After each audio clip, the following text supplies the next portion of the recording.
And now the finale of the one and only Ivan. This chapter is called Click.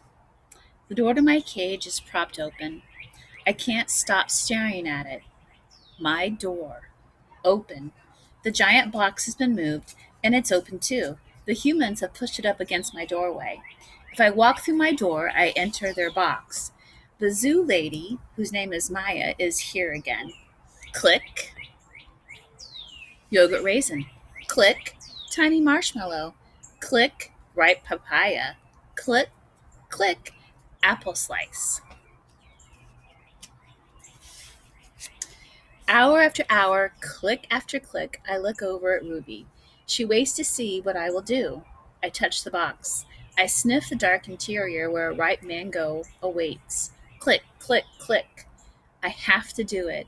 Ruby is watching me from between the bars of her cage, and this box is the way out. I step inside. An idea.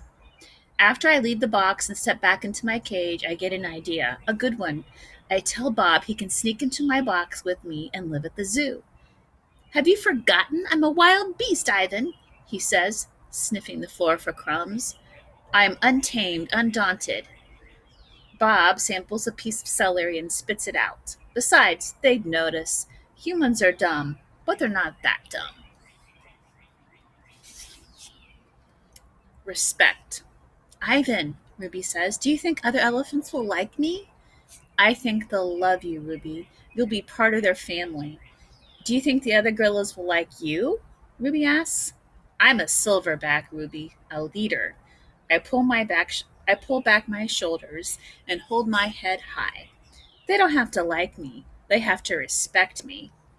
Even as I tell her this, I wonder if I can command their respect. I haven't had much practice being a real gorilla, much less a silverback. Do you think the other elephants will know any jokes? If they don't, I tell her, you can teach them. Ruby flaps her ears and she flicks her tail. You know what, Ivan? What? I ask. I think I'm going in the box tomorrow. I gaze at her fondly. I think that's a good idea, and I think Stella would have agreed. Do you think the elephants will know how to play tag? I love tag. Me too, I say, and I think of my nimble sister racing through the brush, always just out of my reach. Photo. Late at night, Mac opens my cage. The full moon falls on his sagging shoulders. He seems smaller, somehow. Bob, instantly alert, leaps off my stomach and dives under a knot tag. Don't bother hiding, dog, Mac says. I know you sleep in here. Mac settles onto my tire swing. Might as well stay one more night. Your buddy's leaving tomorrow. Tomorrow? My stomach drops. I'm not ready. I need more time. I haven't said goodbyes. I haven't thought this through. Mac pulls a small photo out of his shirt pocket. It's me when I was young, and Mac and I are in the front seat of his convertible. I'm wearing a baseball cap and eating an ice cream cone. I was a handsome lad, but I have to admit, I look ridiculous, nothing like a real gorilla. We had some laughs, didn't we, Guy? Max says. Remember we went on that roller coaster or the time I tried to teach you to play basketball? Max shakes his head, chuckling. You had a lousy jump shot. He stands, sighs, and looks around, and he puts the photo back in his pocket. I'm going to miss you, Ivan, he says, and then he leaves. He doesn't look back. Leaving. Early in the morning, Maya arrives with many other humans. Some have white coats, some have rustling papers. They are hushed and busy and determined. Ruby enters her box first. I'm scared, Ivan, she calls from inside the box. I don't want to leave you. A part of me doesn't want her to leave either, but I know I can't tell her that. Think of all the amazing stories you can share with your new family, I say. Ruby falls silent.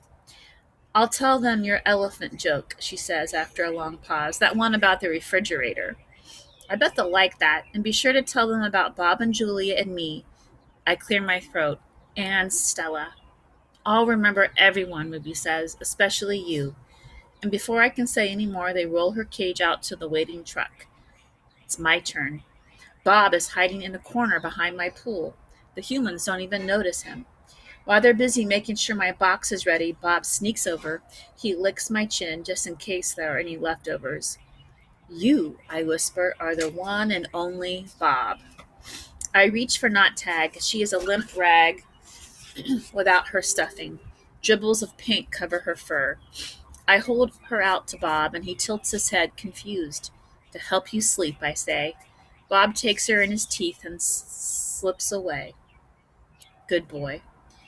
Good Ivan, good boy, Maya says when I lumber into my box. I hear the clicker, and I'm rewarded with a tiny marshmallow. When I'm settled, Maya gives me a sweet drink that tastes of mango and something bitter. My eyelids grow heavy, and I want to see what happens next, but I am sleepy, so sleepy. I dream I'm with Tag, and we're swinging from vines with as Stella watches. The sun slices through the thick ceiling of trees, and the breeze tastes like fruit. Moving. My eyes flutter open. The box is moving. I am in the grumbling belly of some great beast. I fall back asleep. Awakening. I wake to glass and steel. It's a new cage, not unlike my old cage, except that it's much cleaner. Maya's here, and the other humans I recognize. Here they, Ivan, Maya says. He's coming too, guys. I have 3 walls of glass. The 4th wall is a curtain of wood slats strung together. This doesn't look like the zoo on TV. Where are the other animals? Where are the gorillas? Is this where Ruby ended up, in a cage just like her old cage? Still alone? Is she cold? Hungry? Sad? Is there anyone to tell her stories when she can't get to sleep? Missing. I miss my old cozy cage. I miss my art. But most of all, I miss Bob. My belly is cold without him. Food. The food is fine here. No soda, though, or cotton candy. Not famous. I have no visitors here, no sticky-fingered children or worry parents. Only Maya and her humans come with their soothing voices and soft hands. I wonder if I have stopped being famous. Something in the air. Endless days pass, and then I notice something. A change. I don't know what it is, but I taste it in the air like far-off rain clouds gathering. A new TV. Maya brings me a TV. It is bigger than my old one. She turns it on. I think you're going to like this show, she says, smiling. I'm hoping for a romance or maybe a western. But it's a nature show, one without human voices or ads. It's a show about gorillas being gorillas. I watch them eat and groom and play and fight. I even watch them sleep. I wonder why Mac never put this on the channel.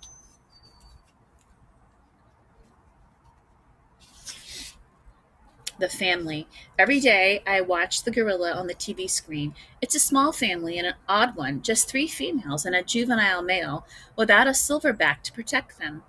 They groom each other and eat and sleep, then they groom and each other more. They are a content group, good natured, although like any family, they bicker from time to time. Excited.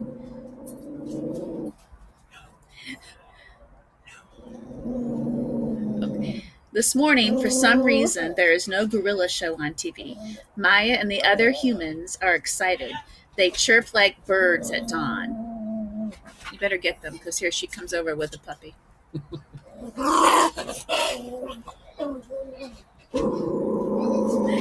Okay.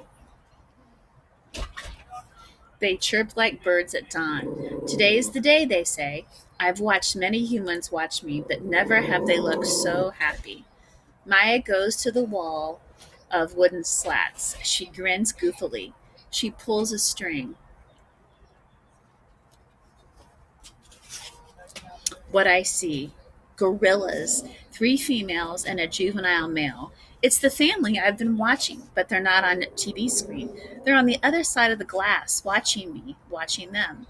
I see me. Lots of me. Still there. I cover my eyes. I look again. They are still there. Watching. Every day I watch them through my window the way my visitors used to watch me. See how they chase, groom. See how they play, sleep. See how they live. They're graceful the way Stella was, moving just enough, only as much as they need. They stare at me, heads tilted, pointing and hooting, and I wonder, are they as fascinated by me as I am by them? She. Her hoot Her hoots make my ears hurt. I admire her intact canines from afar. Her name is Keani. She is faster than I am, spry, and probably smarter, although I am twice her size, and that too is important. But she is terrifying and beautiful, like painting that moves. Door. Today the humans lead me to a door. On the other side, Kiani and the others wait for me. I am not ready for this.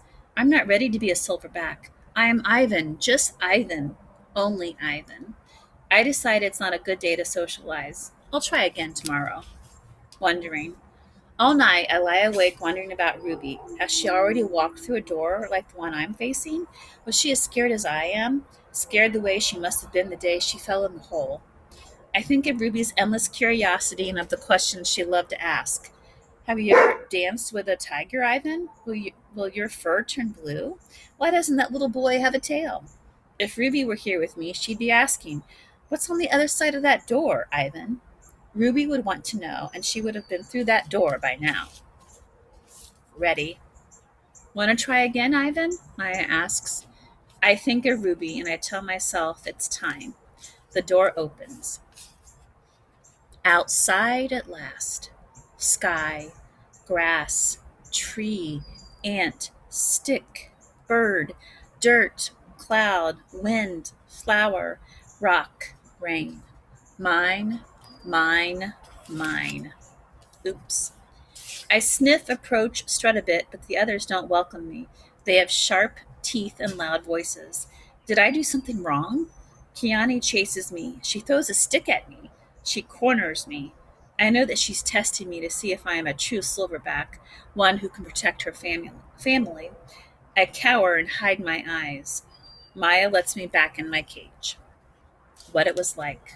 I lie awake and try to remember what it was like being a gorilla. How did we move? How did we touch? How did we know who was boss?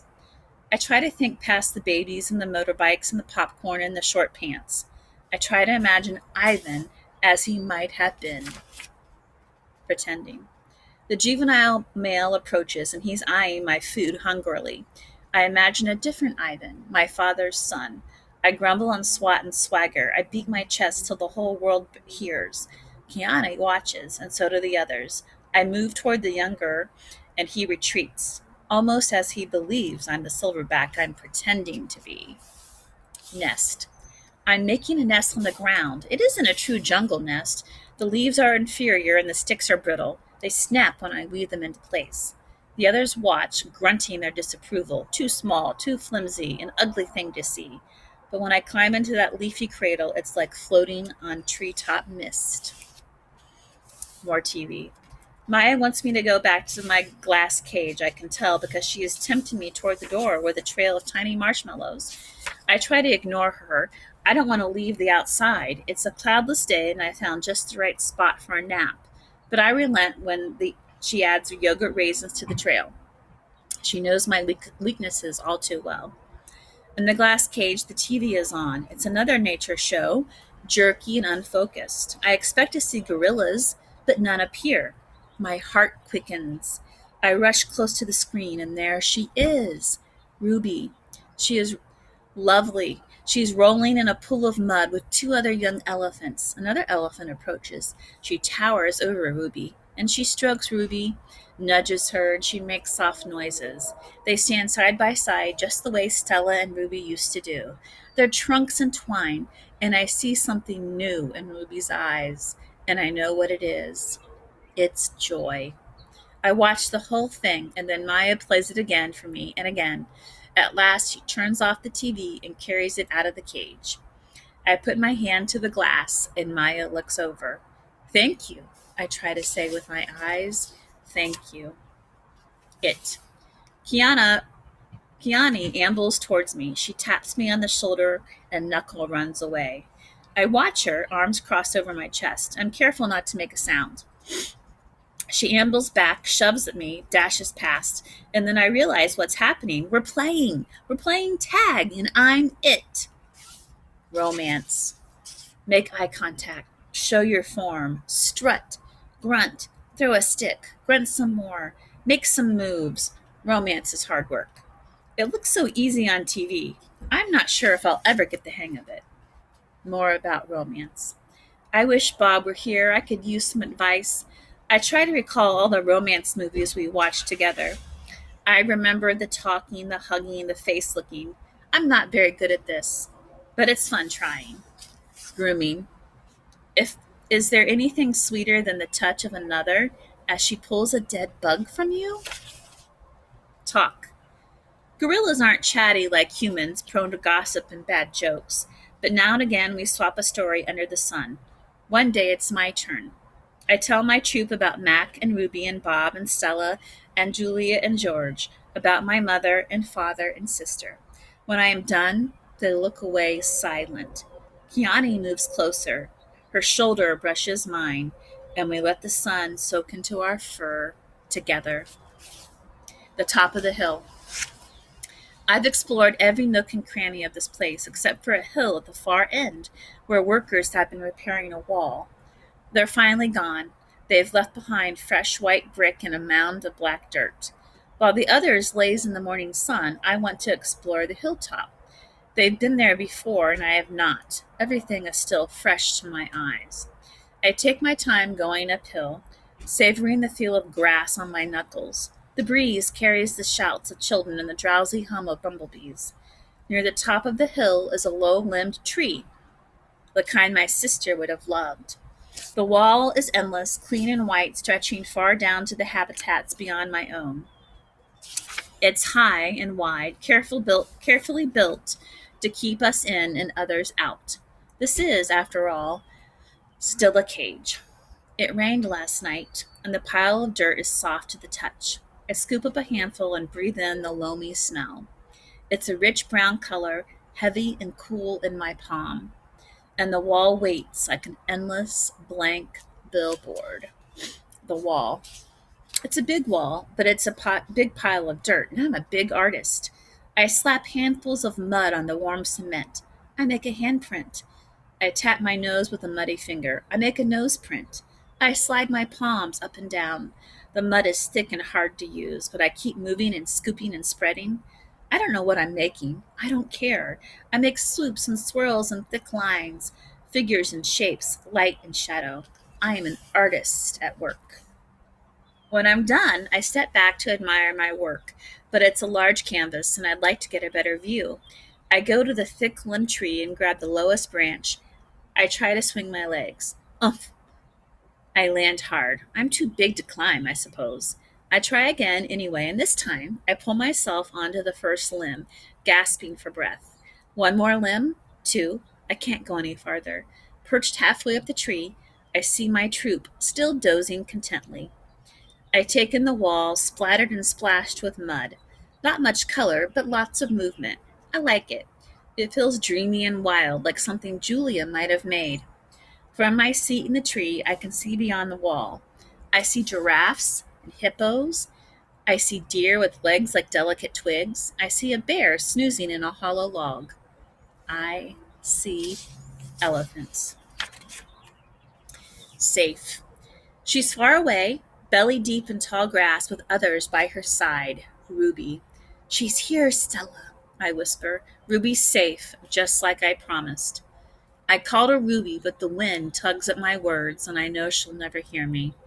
Still, Ruby pauses for a second, her ears spread wide like tiny sails, and then with lumbering grace, she moves on through the grass.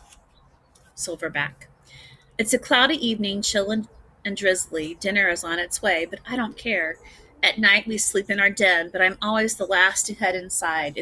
I've been inside long enough. This time of day, there aren't many visitors, just a few stragglers leaning on the wall that separates us. They point, take a couple photos, then head over to the nearby giraffes. One of the keepers is beckoning. Reluctantly, I turn to go. Out of the corner of my eye, I see someone running. I pause. It's a girl with dark hair lugging a backpack. A man follows behind, racing to catch up. Ivan! The girl yells. Ivan! It's Julia! I scramble to the edge of the wide moat that skirts the wall. Julia and George wave to me. I dash back and forth, hooting and grunting, doing a gorilla dance of happiness. Calm down, says a voice. You're behaving like a chimp. I freeze. A tiny nut brown, big eared head pops out of Julia's backpack. Nice place, Bob says. Bob! I say, it's really you. In the flesh. How? Where? I can't seem to find any words. George's job at the zoo doesn't start till next month, so he and Julia made an agreement. She's walking three she's walking three extra dogs to cover my food, and get this, they're all poodles. You said you didn't want a home, I say. Yeah, Bob says, but Julia's mom likes my company, so I figure I'm doing everybody a favor. It's a win-win.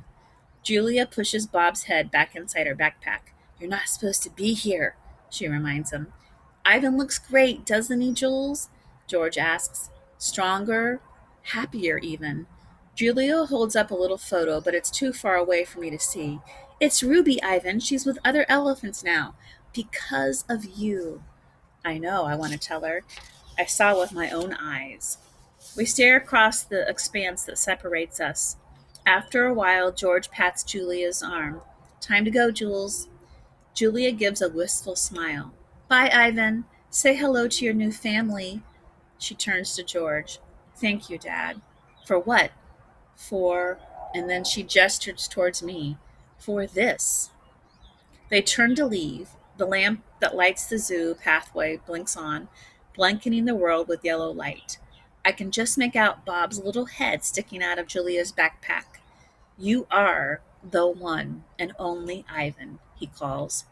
I nod, then turn toward my family, my life, my home. Mighty Silverback, I whisper. Now that's how the story ends, but what's really important, there's always an author's note. And Catherine Applegate, how authors get inspired to write something. The author, Catherine Applegate, well, she was inspired to write the one and only Ivan after reading the true story of a gorilla, a captive gorilla known as Ivan, who was at a shopping mall. The real Ivan lived alone in a tiny cage for 27 years at a shopping mall, and then was moved to the zoo in Atlanta because there was a public outcry for how the gorilla was living. So he was a celebrity at the zoo, and Ivan is well known for his paintings, which he signs with his thumbprint.